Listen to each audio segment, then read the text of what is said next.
Hello, good evening, everyone. Good to see you all here. Thanks for making out to the Board of Education meeting and for those watching. We called our meeting to order in our closed executive session right before the public portion of our meeting. We're going to go ahead and I'm going to invite our student representatives from both High School North and High School South to provide us with a report. Good evening, thank you. We'll start off with some general school events. So South's music programs have been very active lately, with our orchestra having their first concert with their new director, Miss Meckler, along with Mr. Moore.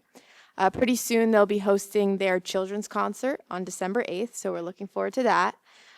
Similarly, our string ensemble and our South Choir were able to perform during our school's Hall of Honor this past month. We've seen a lot of school spirit throughout the month, especially during Halloween, where our jazz band performed during passing periods, and we got to see a lot of creative costumes around the hall. And we're definitely also looking forward to the flea market that the South PTSA will be hosting. I'll turn it over to Anna for some events from our different clubs. Thank you, Rachel. For our after-school clubs, they began after the college fair, which was held at North and open to the whole district. There was a significant turnout and lots of student volunteers from our South peers leaders. SASA, our South Asian American Student Association, handed out Diwali cards to all of our staff members and drew chalk art by our school entrance to celebrate. For Veterans Day, our student council put up flags to honor our veterans, and student council will also be hosting their annual volleyball tournament this Saturday. Our theater program opened their play Harvey last Friday and was a great success. During lunch last week, South's National Honor Society held their annual cakewalk where many students happily participated and won cakes to share with their friends. Finally, our Black Student Union has taken several field trips to visit college campuses, including Bowie State University and Coppin State University. And last Friday, they held a fun student and staff basketball game. I'll just end it off with a recap into South sports. So our girls soccer team made it to the semifinals for the CVC tournament for the first time since 2010. And they also finished as the Valley Division champs, so we're very excited for them. Our girls tennis took first place for singles at the CVC tournament, led by our very own senior, Rasika Anandakumar. The North versus South Serve Up Hope volleyball game saw great success and was able to fundraise $1,129 for the American Cancer Society. I would also like to highlight South senior Shravan Pradeep, who placed 8th at the NJSIAA Group 4 Championship for boys cross country. And this past weekend, he was able to finish 12th fastest in the state at the Meet of Champs. So as we head into our winter season, we were able to honor 4 student athletes that signed their NLI and committed to universities through their athletic programs. And we're definitely looking forward to the start of the winter season and being able to watch these programs excel as well. And now I will turn it over to our North rep.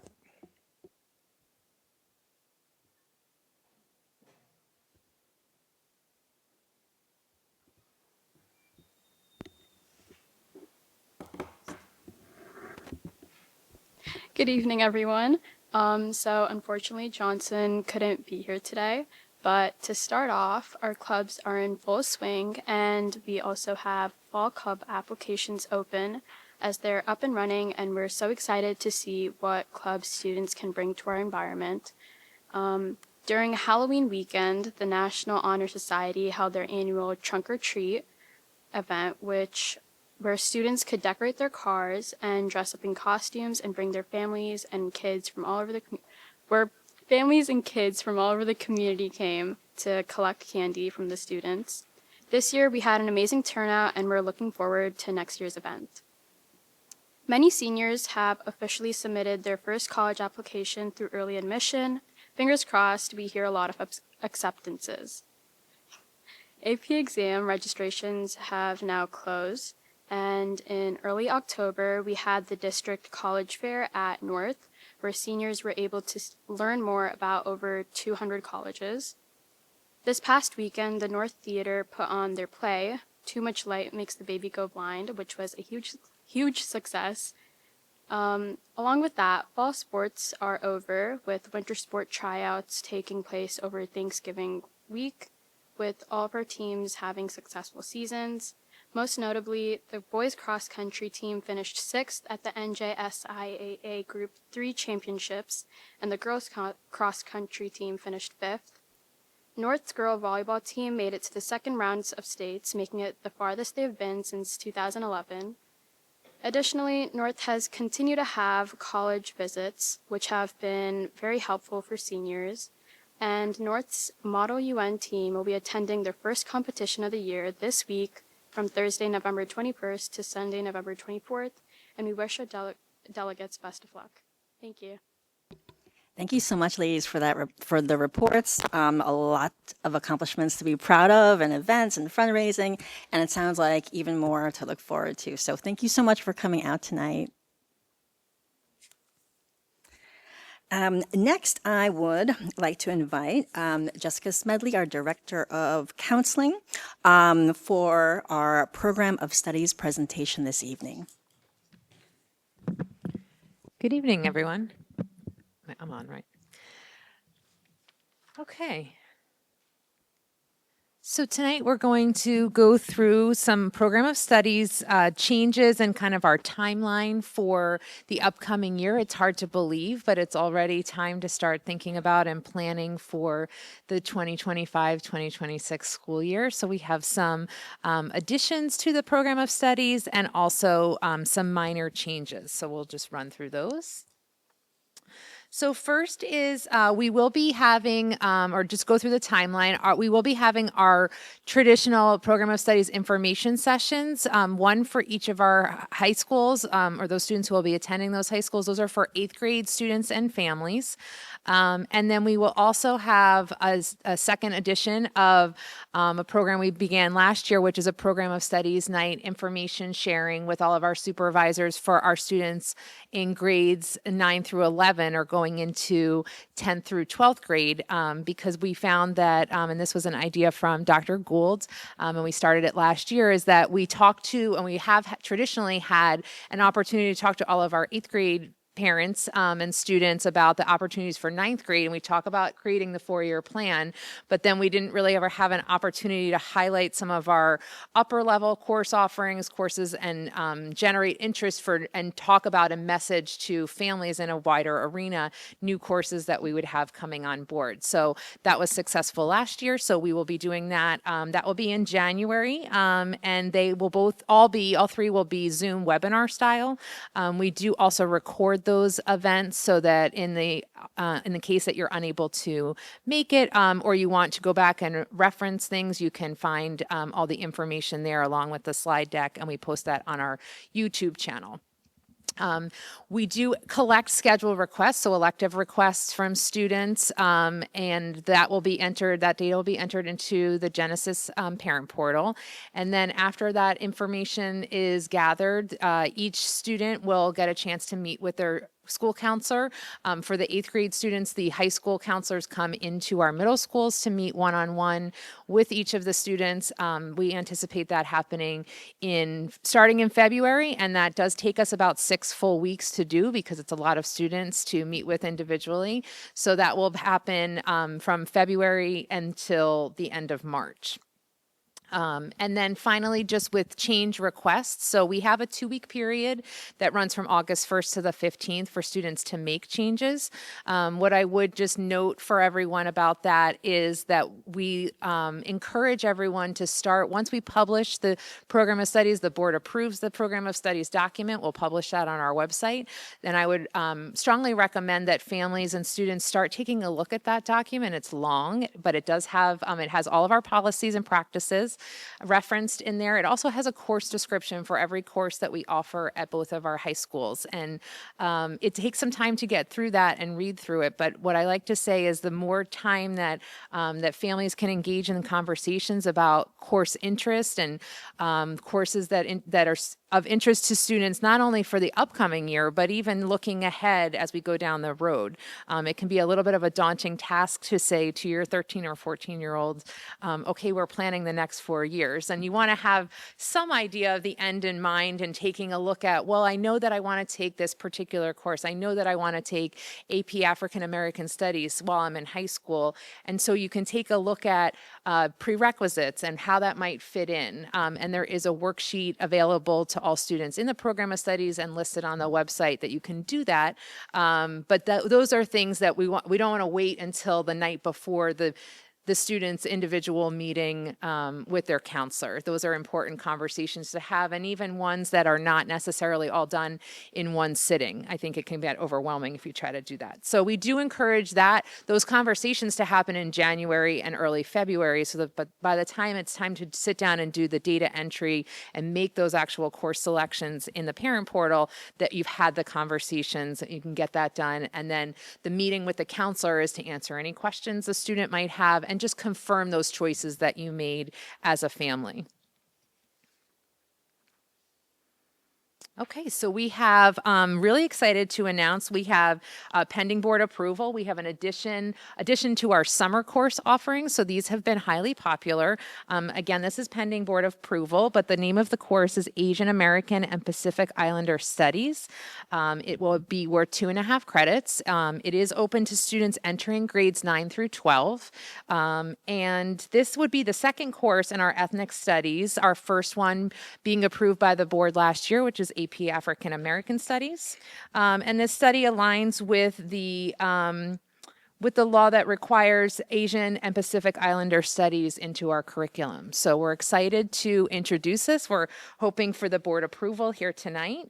And this will be, along with all the other summer courses, a 4-week course run through and credit bearing. So that's important. So when we're looking at high quality summer programming and opportunity, this adds a new element. Our courses in the summer have previously been in the math, science, STEM area. So this would bring an exciting opportunity to bring a humanities course into the summer offerings. Our other summer courses have run before, but we had not previously put them in the program of studies. And so this is really just an addition to the document itself. And so we've previously messaged these courses, their description through the program of studies night, and also as we go through the spring and through our community education department. That's how the sign up happens. But we wanted to make sure, because they are credit bearing and because they need board approval, we like to capture everything about all of our courses and our curriculum in the program of study. So I know it's hard to see for anyone who's looking at the screen, but this information will be in the program of studies. So we list the course name, the number of credits, who it's available to, what grade levels, and any prerequisites for the course, along with a description of each of the courses. So we'll have Introduction to Discrete Mathematics honors, Introduction to Data Science honors, and then Discrete Mathematics Part 2 honors. So those are very exciting. And they were highly popular. So that's in the math department. And then we also have Marine Science and Marine Science honors, again, through in the science department and through the community education department.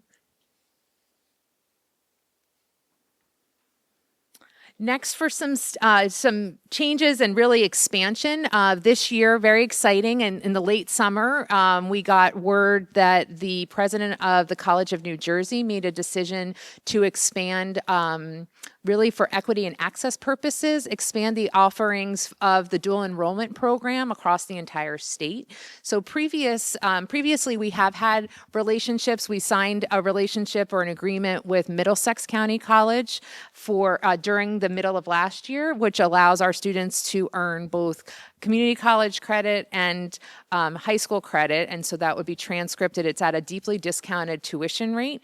And it is through Middlesex County College, but all of our students, regardless of where their residency is, whether they live in West Windsor or in Plainsboro, they are able to earn that credit.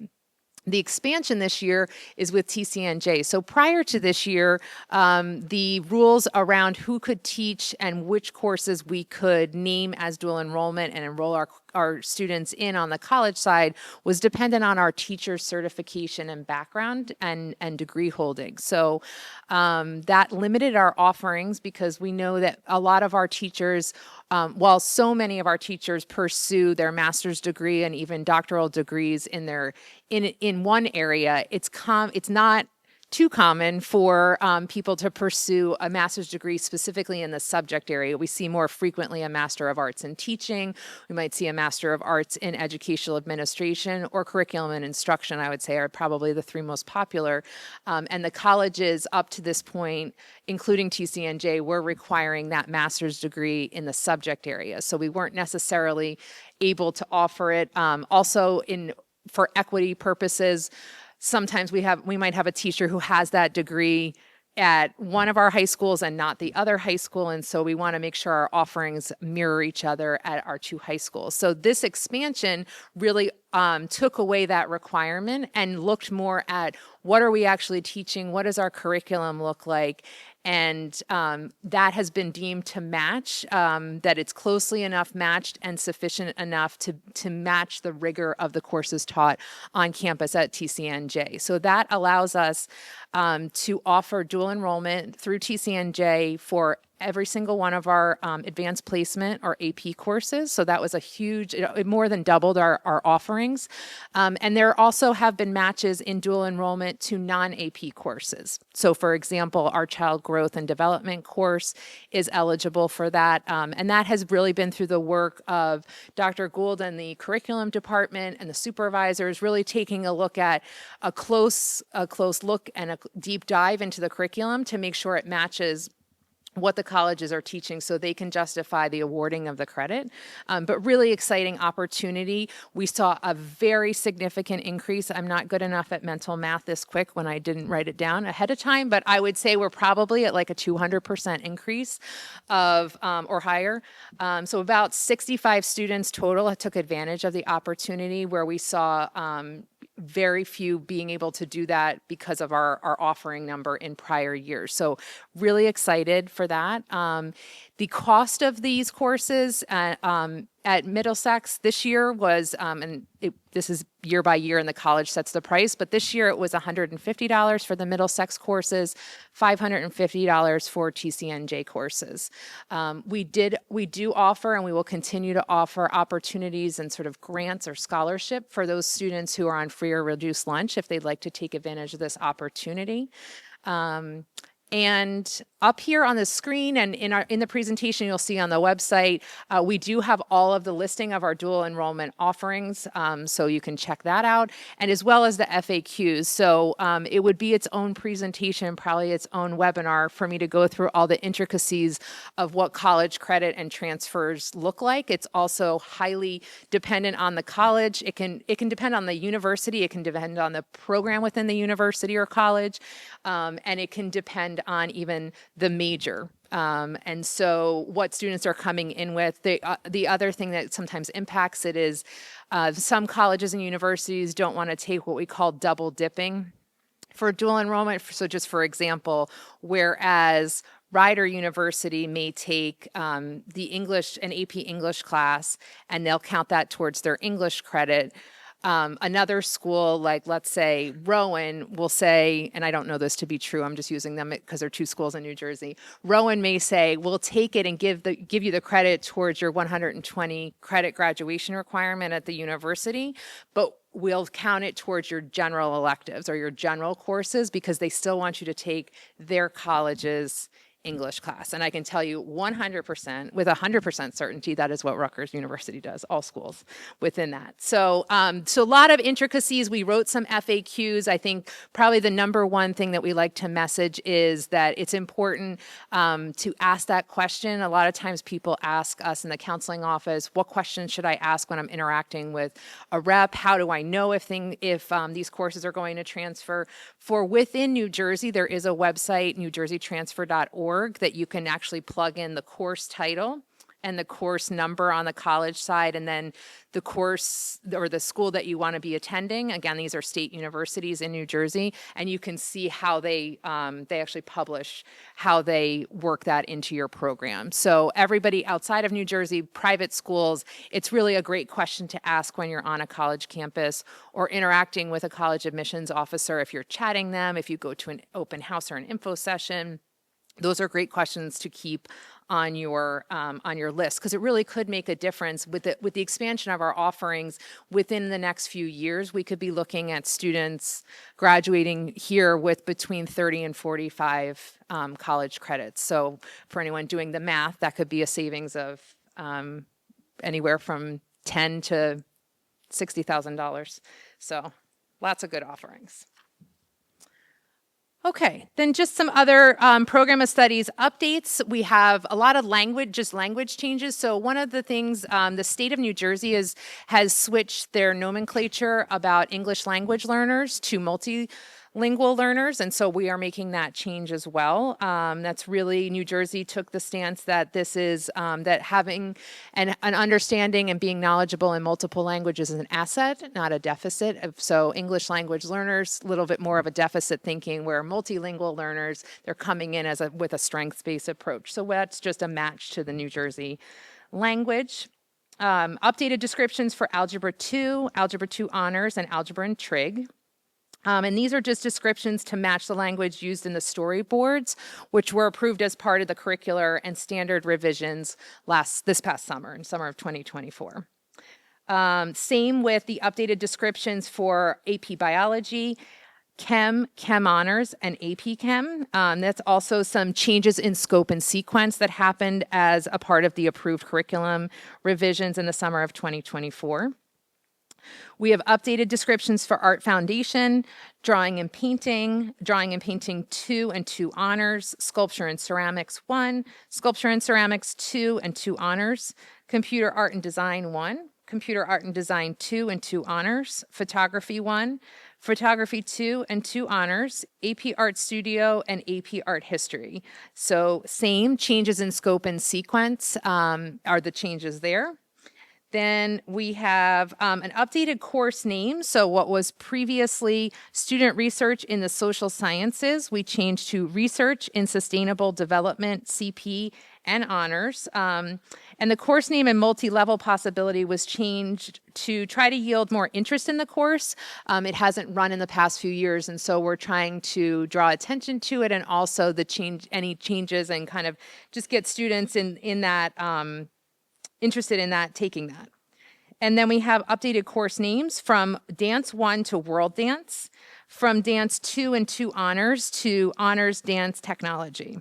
And that was done so that the names of the courses more closely align with the course descriptions in the program of studies, and this as well as the student outcomes. So those were our course name changes. I talked about the dual enrollment, and then we also talked about the summer courses. And I think that is it. So I can take any questions you might have. Yes, thanks, Ms. Medley. Yeah, if there are any questions or comments from the board. Louisa? Are there any limits on how many courses a student can do at one time or in their high school career with the dual enrollment? They're only limited by the prerequisites and grade level. So we have right now one offering that's available to current 10th graders.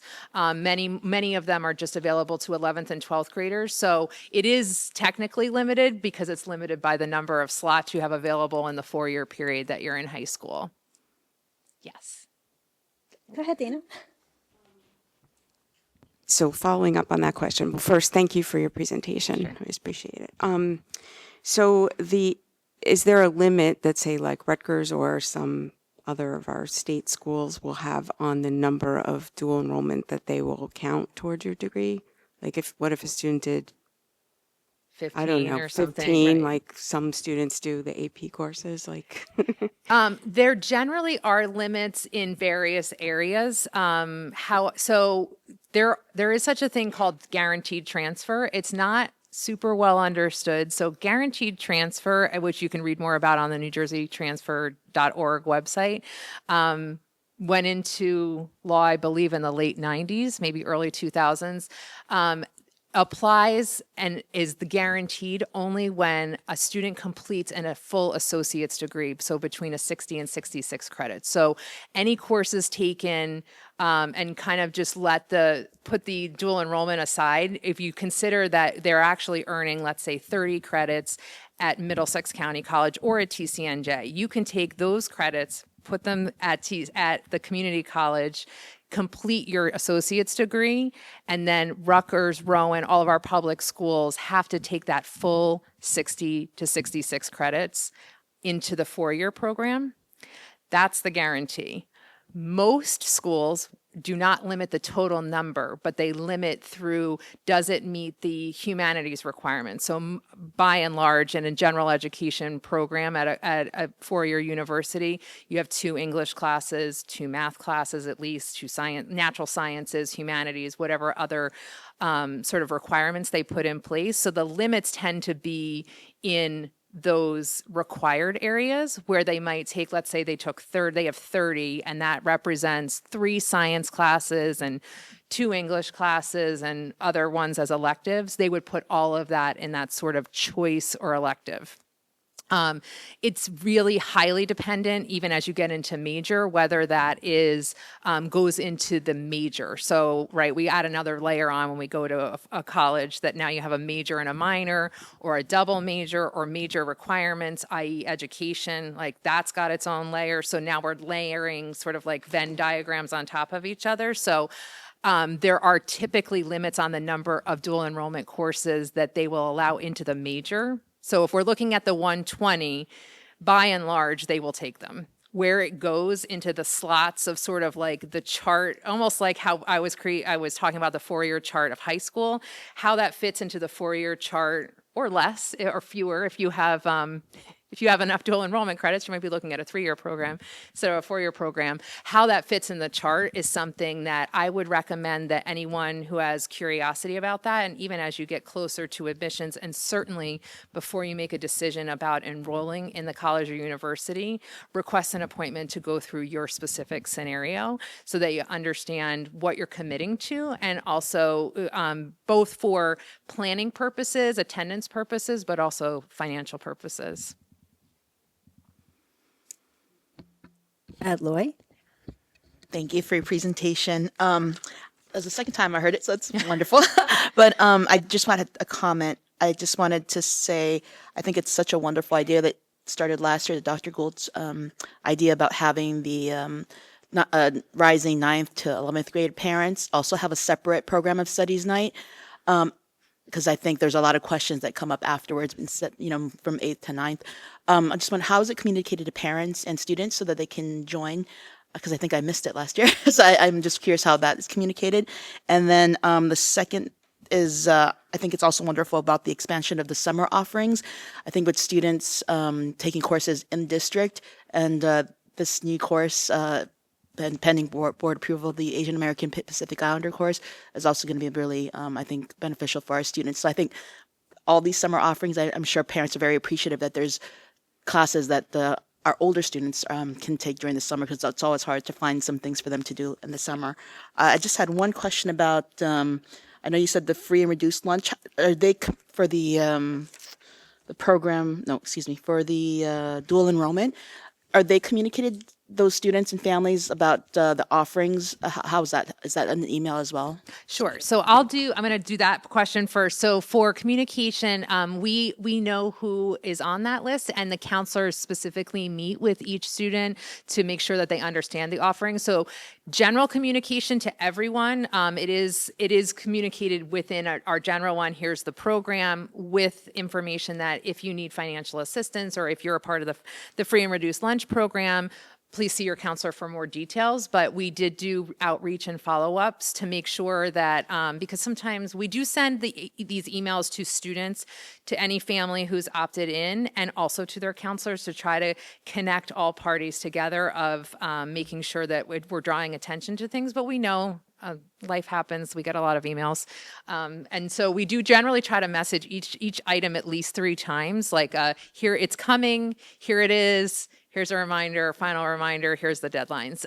But we did, in this case, for those students, reach out directly to make sure they understood what they could do and understand that there's a choice. Obviously, it's two different costs. So we worked through that and worked with some of our grants money. So worked with Dr. Gould in the curriculum department for how we would take care of that in the process. So I'm a fan of individual communication. I think in trying to reach students, especially ones, our students who are economically disadvantaged, absolutely stand to have the best benefit from this program. So it's really important to us that we make sure that we're connecting people to the opportunities that are out there and that have been made available to them. Regarding communication on the program of studies nights, I am working with Kia Bergman, our communications director. We'll start messaging to probably right before the winter break. I know timing of communication is always difficult because it's like, well, when are people going to see it? And then do you do it the first day back? And are you doing it on Monday? And what if you send it at 3 o'clock on a Friday? When do people sort of shut off? So early and often is kind of my thought on that. We will start messaging it. A really great suggestion that I actually am not sure which high school thought of this, but the counselors will start putting it in their, at High School South, they maintain really active class of, so there's a Google Classroom for each class. And so that's a way, the shared Google Classroom or individual Google Classrooms that kids can sign up for the announcements from their counselors individually. Some people have their own, some do it as a group. So they can, if they're not signed up for their class of Google Classroom, I would highly recommend getting that because there's other grade level specific information about a whole bunch of things, even not necessarily totally related to the school counseling department. It will be Zoom webinar, so we'll also post the link on our website. We generally do the last minute sort of like it's tonight. So that's another good thing is a last minute reminder. I know I enjoy when they send a last minute reminder so I don't have to scroll through many pages of emails. You can just get the reminder. So, and again, we will record it and that will be available along with the slide deck itself. It is kind of a long night. And so I do recommend that people check out the video because you can skip the parts you don't want to know, but rehear the parts that you do. And we do, at the someone's suggestion last year, we started doing transcription and closed caption on our recording. So if something's unclear or if we had some transition, one of our nights last year, we had, I sort of felt like there might have been a ghost in the Zoom because the slideshow was moving and no one was moving it. So sometimes there's technical difficulties. We're tripping a little bit, but you could just go back to the part that you wanted to get to, but also having the slide deck there that if you don't want to watch the video and you just want to try to get to the slide that you're looking for, you can do that as well. Great questions. Does anyone else have questions? Hi. One other question. The summer courses, parents have to pay for those, right? Correct. And how much are they? That I don't know. Okay. And then there's support for like free and reduced Yes. lunch students. Commu- Yes. Okay.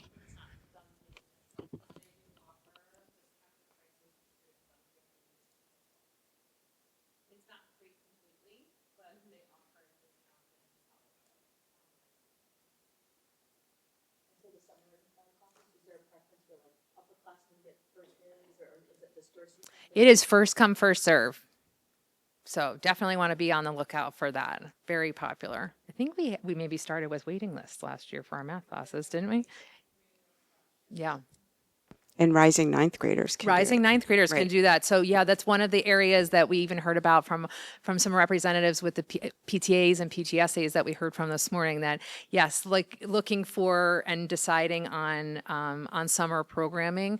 As I'm sure many of you know, if you're trying to find things for your students to stay engaged in learning over the summer, really cost effective program. So we look forward to doing it, and it's not just staring at a computer like so many of the offerings are out there. It's also not as cost prohibitive. I mean, what I'm seeing in numbers as the early advertisement is coming up that there are colleges and universities programs which, by the way, do nothing to help your college admissions process at all, that usually are starting as like, the lowest I've seen is about $3,500 up to $10,000 for 1 week. So, and again, just want to let you know that doesn't help your college admissions.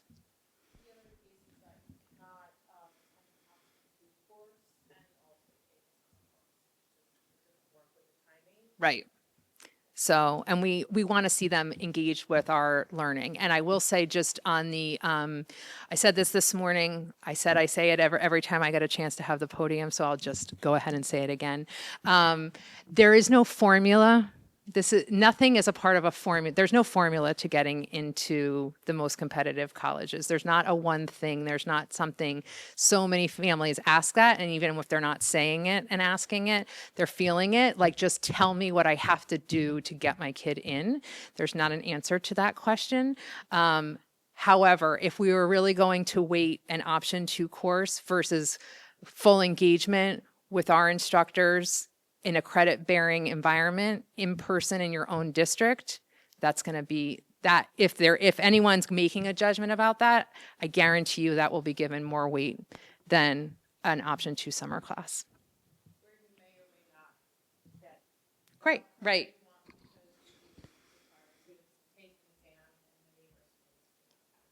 Correct, right. The race to nowhere. Actually, you mentioned that there was a wait list last year. If there is a large number of students who would like to enroll in any of the summer offerings, is there a possibility to offer more sections of it, or is that were all the kids on the wait list able to do it last year, or no?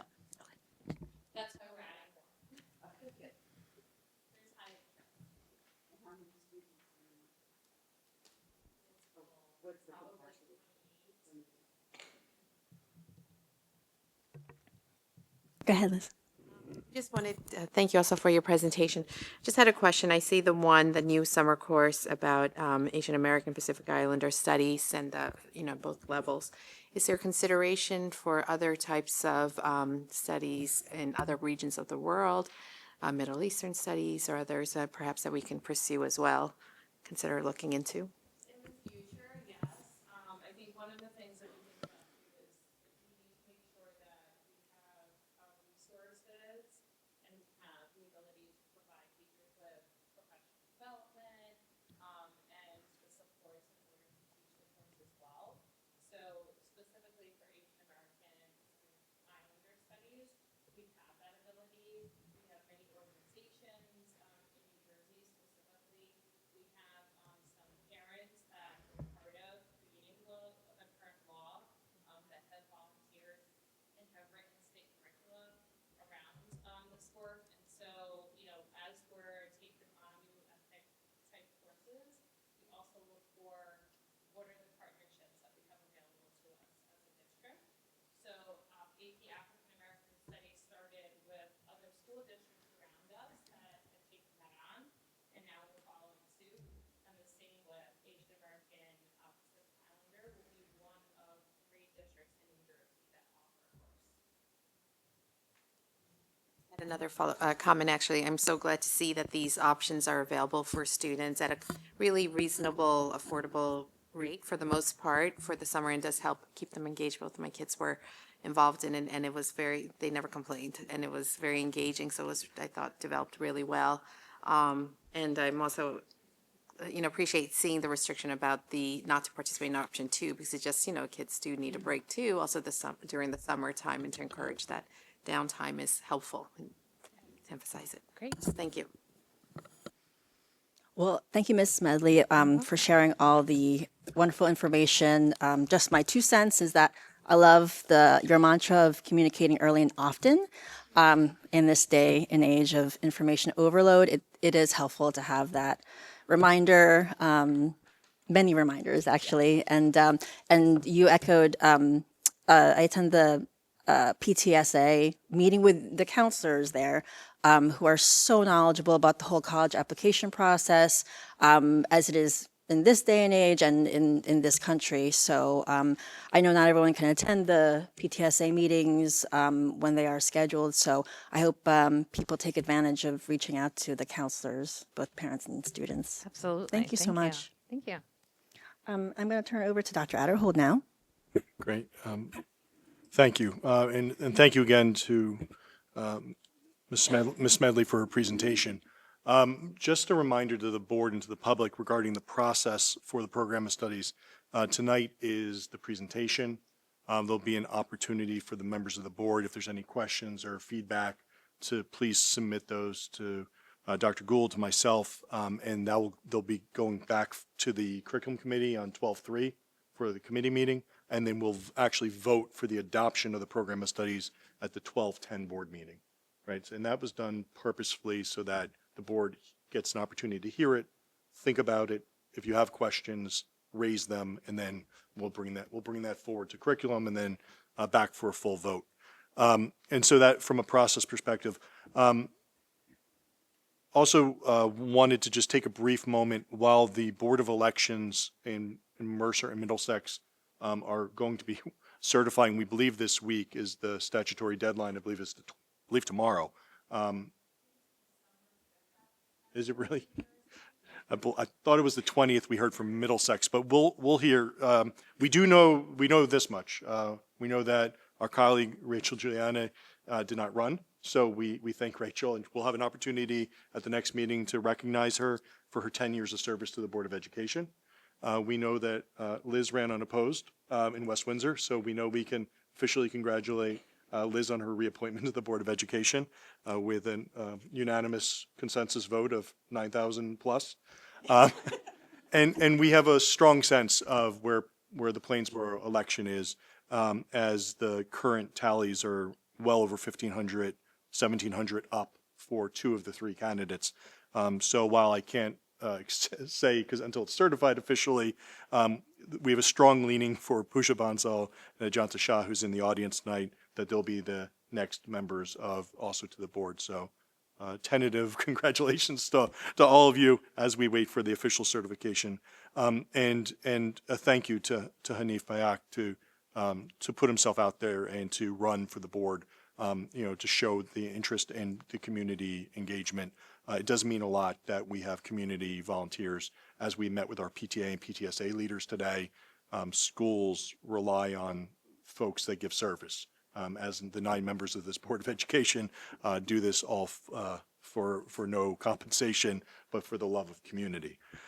So just wanted to make sure, with respect to the summer numbers and wait list, I would just simply say we do our level best to accommodate as many students in their requests. At some level, we also are at the mercy of the instructor pool. So, we need willing educators to work with our community ed program and to be compensated. And we just started with financial lit as a way to try to move things out of schedule. Then it became, because financial lit state requirements 2.5 credits, but it really runs as a 5-credit course during the school year. So it opened opportunity for students. Then we brought in with mathematics, with different opportunities in math that were out of our course offerings that were not being able to be accommodated during the school year. And then it looked at different types of mathematics through the leadership of Ms. Bean and her math department. And then ultimately expanding with marine sciences and now into the humanities. I think what parents just need to recognize is there's a finite amount of space in a schedule for students. 7 classes a year, plus a study hall, plus lunch, right? So it's 35 credits a year. And when you start mapping out, and this is where the mapping that Ms. Smedley was talking about is so very important, you start realizing that there's actually very limited room for choice when you start looking at the state graduation requirements and the district requirements. So the opportunity to take some of those deeper dives in some of the elective areas, some families have attempted to work through option 2, and we strongly have discouraged option 2 over the years as we're seeing students with massive gaps in core knowledge in major subjects and struggle in the out years in some of the advanced mathematics because they missed foundational skills. So we've really tried to put guardrails against option 2 over the years. at the same time trying to find ways to expand opportunities for students. So real credit to our supervisors and the C&I team under Dr. Gould's leadership to find ways to continue to expand. And it's a credit to our staff because kids are signing up en masse, and we keep seeing the interest grow. So we'll continue to build them if the students continue to want them. All right, thank you. All right, thanks, Dr. Otterhold. That takes us to our first opportunity for public comments. The board invites thoughts and reactions on agenda items and items of concern from members of our community who are present. Each participant is asked to give his or her name and address prior to making a statement, which will be limited to 3 minutes in accordance with Board Policy 0167. All statements shall be directed to the presiding officer. This public comment period shall be limited to 60 minutes. Do we have any comments for this first period? Seeing none, I'll close this first opportunity for public comments and move on to our committee reports. So I'd like to invite Dana to give us a report on administration facilities.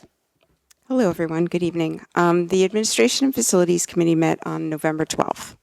The committee reviewed a policy and regulation, and we recommend 1122 benefits covering non-affiliated administrative employees, Category A, for a second reading and approval at tonight's meeting. As for the referendum, the closeout process continues for the remaining referendum projects, including the media centers at Maurice Hawk and Village Elementary Schools. For athletic update, the middle school winter sports season begins the week of November 13th, while the high school session begins the week of November 25th. District facility use by outside groups was discussed, and the committee will continue to review facility rental rates and associated costs at its next meeting. That next meeting will be December 3rd. Thank you. Thanks, Dana. Any questions or comments from the board? No? Okay, Loy, for curriculum, please. Thanks. Thank you. The curriculum committee met on November 12th. Dr. Gould had reviewed the NJ Smart School Performance Report review and the updated data with the committee. The report gets submitted to the state annually and published for the public. Dr. Gould also reviewed the changes to the 2025-26 program of studies with the committee. That presentation was reviewed this evening and will be available on the district website. We heard a presentation from the Supervisor of Social Studies, Dr. Assini, who previewed and shared with the committee a proposal for a summer course titled Asian American Pacific Islander Studies. Dr. Assini described the goals of the course, possible unit of study, and the benefits for students. More information about this course can be found in the program of studies pending board approval. Next, on the agenda for voting tonight, first field trips.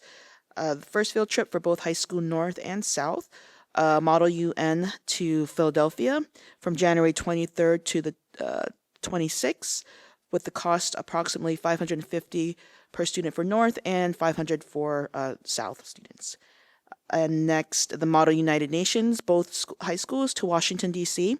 from February 13th through February 16th. The cost of that trip is approximately $600 per student from both schools. So, next, textbook adoption. The committee recommends approval for new textbook, AP European History, McKay John et al., A History of Western Civilization, Boston, Bedford, St. Martin's, 2024. And the committee will next meet on December 3rd. Thanks, Loy. Any questions or comments? All right, Louisa, a report for Finance Committee, please. Sure. The Finance Committee met on November 12th. First, the committee reviewed agenda items, including the monthly financial reports. The administration shared that there are enough funds to complete the year. The committee reviewed the following motions on the agenda for approval: to correct the amount of the 2024 safety grant originally accepted on June 11th, to approve a cooperative purchase over the bid limit, to approve the disposal of obsolete equipment, to acknowledge the fall bus evacuation drills, to cancel several quotes to and from school, award a quote to and from school, and award quotes for school-related activities, and to approve staff professional development, travel, and expenses. Staff updated the committee on construction projects. Bi-weekly meetings are currently being held at the High School North Auditorium dimming and control systems upgrade. Construction work is scheduled to begin immediately after the last seasonal performance in the auditorium. This project includes replacing the lighting control racks to enhance the performance lighting in the auditorium. The project is funded by capital reserve funds. The second energy savings improvement program is in the design phase, which is now nearly 90% complete. The board's contract attorney is currently negotiating the power purchase agreement with Green Skies and working with Snyder Electric to fulfill the role of the energy services company. The administration reviewed the projects eligible for inclusion in the second ESIP, and we now have a clear understanding of which projects can be funded through the savings generated by energy conservation measures. Staff reported that work on the 23-24 audit continues. Documents are being shared electronically, and the audit is due January 15th. So, work on the 2025-26 budget calendar. The administration shared that the budget will be opened for the schools to enter their information November 15th. Staff updated the committee on food services. In October, the number of breakfast meals served increased by 740 year over year, totaling 3,975 meals. However, lunch service decreased by 3,753 meals year over year, totaling 44,250. The number of students classified as free, reduced, and New Jersey income eligible grew by 120, which was 29%. Specifically, New Jersey income eligible enrollments rose from 2 students last October to 13 this October. As a percentage of the total student population, these 3 categories increased from 5.38% to 8.87%, representing a rise from 479 students in October of 23 to 784 in October of 24. In elementary schools, 77% of breakfast meals served are for free and reduced students. Southwest Food Service, our new food service vendor, continues to address staffing needs. They hired 6 new staff members, but then 2 employees resigned and 1 line employee was promoted. As of now, 60% of our local food for schools supply chain assistance funds have been used, and the deadline for full grant expenditure has been extended to February of 25. To date, we have spent $22,823, including $3,227 in September and October. Additionally, 819 West Windsor-Plainsboro students received summer electronic benefits transfer cards valued at $120 each for use from June through October of 24. We did not discuss transportation again because we had discussed it earlier, and there was no other business. The next committee meeting will be December 3rd. Thanks, Louisa. Any questions or comments? No? Okay, then that takes us to the voting portion of our meeting. So can I get a motion for administration items numbers 1 through 11? Dana and Liz, any questions or comments? Okay, we'll start with Ms. Krug. Yes. Ms. Cheniera. Yes. Ms. Zovich. Yes. Ms. Bonsall. Yes. Ms. Ho. Yes. Ms. Maliga. Yes. Ms. Shetty. Yes. Ms. McEwen. Yes. Can I get a motion for curriculum and instruction items numbers 1 and 2? Loy and Pooja, any questions or comments? Okay, we'll start with Ms. Maliga. Yes. Ms. Bonsall. Yes. Ms. Cheniera. Yes. Ms. Ho. Yes. Ms. Krug. Yes. Ms. Shetty. Yes. Ms. Zovich. Yes. Ms. McEwen. Yes. Can I get a motion for finance items numbers 1 through 18 plus the blue addendum? Louisa and Shweta. Any questions or comments? Okay, we'll start with Ms. Ho. Yes. Ms. Shetty. Yes. Ms. Bonsall. Yes. Ms. Cheniera. Yes. Ms. Krug. Yes. Ms. Maliga. Yes. Ms. Zovich. Yes. Ms. McEwen. Yes. Now can I get a motion for personnel item number 1 plus the green, pink, yellow, and orange addenda? Yeah, sure, go ahead. Just want to highlight one item for the board and for the public. On the green addendum, under appoint, under certificated staff, there are 3 appoints. All 3 of those are mid-year graduation TNTP student teachers, right? So, you know, the method to the madness of paid student teaching is yielding 2 mid-year special education hires, 1 science, and actually a 4th that is going to be in a long-term sub for science as well. So immediately, and that's the mid-year graduates. So there's only a handful of them, and we're hiring them. So just wanted to point out that something that was out of the box that you're supporting is paying dividends right away for our students. Excellent. Thank you for that addition. Dana and Shweta, any questions or comments on personnel? Okay, we'll start with Ms. Krug, Yes. Ms. Jettie, Yes. Ms. Bonson, Ms. Cheniera, Yes. Ms. Ho, Yes. Ms. Maliga, Ms. Zovich, Yes. Ms. McEwen. Yes. Can I get a motion to approve Board of Education minutes from both October 8th, closed exec, and our October 29th meeting? Liz and Robin. All in favor say aye. Aye. Any abstentions? I'm abstaining for the 8th. I'm also abstaining for the 8th. Do we have any board liaison reports this evening? Nope. New business? That then takes us to our second opportunity for public comments. The board invites comments from members of our community who are present. Each participant is asked to give his or her name and address prior to making a statement, which will be limited to 3 minutes in accordance with Board Policy 0167.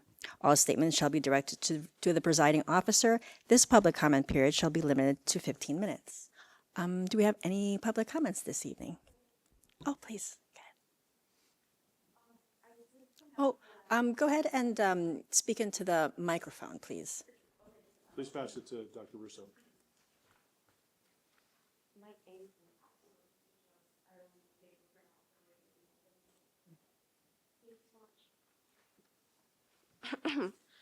Hi, everyone. My name is Tatiana. I'm a West Windsor resident. Dear members of the board, we are writing to address an important issue regarding the current structure to our elementary school schedule, specifically lunch and recess periods. The current 20-minute duration for each is inadequate and does not fully support the developmental needs of our children. We propose extending both the lunch and recess periods to 30 minutes each, which would yield significant benefits of our students' physical health, social skills, and academic performance. Firstly, a longer lunch period would allow children adequate time to eat and socialize. A 30-minute lunch would not only provide children with the opportunity to enjoy their food, but also foster important social interactions with their peers, contributing to their emotional well-being. In addition to the need for a proper meal, the importance of recess cannot be overstated. A 30-minute recess allows for more unstructured play, which is essential for developing creativity, problem-solving skills, and teamwork. Furthermore, ample recess time can help reduce behavioral issues in the classroom, as children return from a longer break more focused and ready to learn. Extending these periods would also align with best practices observed in other school districts. Several neighboring districts, including East Windsor, South Brunswick, East Brunswick, Hamilton, Ewing, and Princeton, are all already implementing 30-minute lunches and recess. These districts have similar school hours to ours and are also meeting the state requirements for instructional time in all content areas. If they can successfully implement longer lunch and recess periods, then certainly our excellent school district can do the same. Our children deserve an environment that nurtures not just their intellect, but also their physical and social development.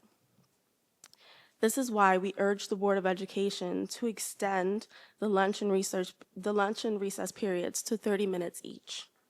This adjustment would significantly enhance our students' physical, emotional, and social development, setting them up for success in both in and out of the classroom. Thank you for your attention to this important matter, and we look forward to your support in advocating for our children's needs. Sincerely, the parents of K to 5th grade West Windsor-Plainsboro students. And just to let you know, the survey that's being passed around was one that we created for the parents of K to 5 students. We've been able to get 345 responses in about a week that we shared, and out of those 345, 340 were in support of this. So we really hope that you'll consider this in the near future. Thank you. Thank you, Tatiana. Do we have any other public comments this evening? Last call? Okay. Dr. Adderhold? So I'll just speak briefly to the public comment with respect to this petition. First, I make it a practice never to manage a school district by petition. But, you know, what we do ask is that parents come through the channels of the building administration. If they don't have resolution that they're comfortable with, to please reach out to central office for an opportunity for discussion. Surveys are dangerous in that they miss framing and context. So if I put a survey out that said, would you like to have a longer school lunch, to parents with no context of what the trade-off is, majority of families would normally just say, yes, I agree that students should have as much recess and as much lunch as possible. But the lunch serves not only as the lunch recess time for students, but as the lunch and or prep time for teachers. So then there's contractual components behind the time period of the lunch window for students. That contractual window is driven through negotiations that's different across 600 local associations across New Jersey. So that's, remember, it's the NJEA, but every district, I say this specifically because when I spoke to this at the PTA meeting today, there was some belief that there was one union contract for the entire state, and we just made different decisions than some of our colleagues. And then beware what you read online with respect to other school districts and the magic that is districts like where my kids go in Hamilton. Yes, there's a 40-minute lunch, and that sounds great, but that's a 40-minute lunch/recess, which is equivalent to our lunch/recess. And since my wife's a teacher there and does lunch duty, I also know the kids are there about 20 minutes, and then they go outside for about 20 minutes, identical to us. The difference is our cafeteria can't fit everyone. So we specifically switch kids in the 20-minute mark in and out at some of the elementary schools. And that's been that way for well over 30 years in WWP. And I would not say that we have been misaligning students or not prioritizing their health and wellness over the last 30 years. I've been here for 16 years. So you have contractual, you have space, and then ultimately, if the board was to make a determination that we should have longer lunch, it would impact the longer teacher lunches because the contract reads that it's equivalent to the student lunch. So now you would need to hire more staff to cover classes. You would also need to then think about length of lunch and the duration and the space in which lunch goes, which would mean two things. One, you'd have to make a decision on what you're not going to offer. I offered up mathematics earlier today because we have enough folks taking Kumon outside. Our math scores have been fine, but our language arts and writing have not been. So if we're going to decrease anywhere, it'll be in math. And you're going to need to do a referendum to put new cafeterias on all 6 schools because you won't have enough space, or you can start lunches around 9:30. So morning meeting followed by lunch because you just don't have the physical space. So out of context, yes, I agree. Everyone should have longer, as much lunch and recess as they want. But in the context of managing a district, managing time, managing contracts, and being mindful of both recess and play and lunch. And to any one of us who have had lunch duty over any length of time, we all know that 20 minutes is more than sufficient for any 5-year-old or 7-year-old to eat lunch. In fact, I would suggest that most dinner tables aren't more than that amount of time. You spend more time prepping the meal than at the table. And that's the reality of kids want to eat and go play. 20 minutes is not an insufficient amount of time in the context of a school day, in the context of children. And there are steps that teachers take throughout the year in which, one, we lean into the schedule, we lean into help teaching the lunch lines, we stay behind with kids that need more time, we will extend into a classroom if someone didn't finish their lunch. There are times that students may need some additional, especially by age and type of meal. But we really have never truly seen this as a problem to then go to the table and attempt to negotiate a change, nor do we think that it actually is required to go longer than 40. In addition to that 40-minute window, we do encourage play and recess above and beyond, especially in the K3, pre-K2, pre-K3 schools. But you'd have to make, at the end of the day, you'd have to make some pretty big fiscal commitment and schedule changes and physical plant changes if you were to try to entertain a 40-minute lunch or even a 30-minute lunch. And this whole buyer beware about what other districts are magically doing, it's how it's presented on a piece of paper on a website and not the practical reality of what's implemented in reality. Thank you. All right, thank you. Next, I'll be reading this statement for recess into closed executive session.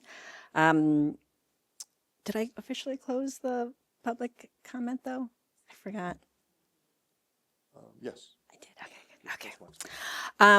Recess into closed executive session. Whereas the Open Public Meetings Act authorizes boards of education to meet in executive session under certain circumstances, whereas the Open Public Meetings Act requires the board to adopt a resolution at a public meeting to go into private session. Now, therefore, be it resolved by the West Windsor-Plainsboro Regional School District Board of Education that it is necessary to meet in executive session to discuss certain items involving personnel matters. Be it further resolved that any discussion held by the board which need not remain confidential will be made public as soon as feasible. The minutes of the executive session will not be disclosed until the need for confidentiality no longer exists. Be it further resolved that the board will not return to open session to conduct business at the conclusion of the executive session if necessary. Now I'll remember this time. Can I get a motion to recess into closed session? Robin and Louisa. All in favor, say aye. Aye. Thank you, everyone, and good evening.